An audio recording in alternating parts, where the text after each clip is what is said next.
Hai teman, malam ini kita akan menjelajah kuliner di daerah Raja Desa dulu ya. Nah, kita ke penjual martabak dulu, martabak manis di daerah Raja Desa. Ini enak loh. Masih proses pembuatan, kita tunggu sampai selesai dulu. Nah, pemandangan Raja Desa, Masjid Agung Raja Desa, ngebul-ngebul pokok nama.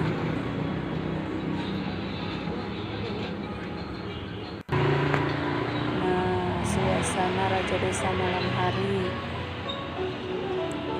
Sebenarnya masih banyak jajanan-jajanan yang lain, tapi besok lagi kita kulineran.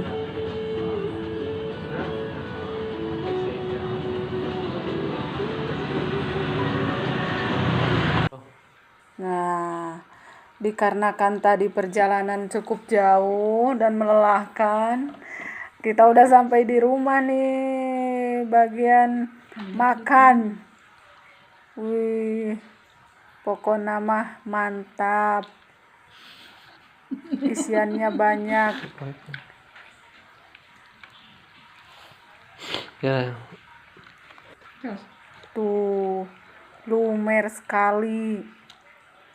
Kejunya banyak melimpah. Pokoknya mah mantap.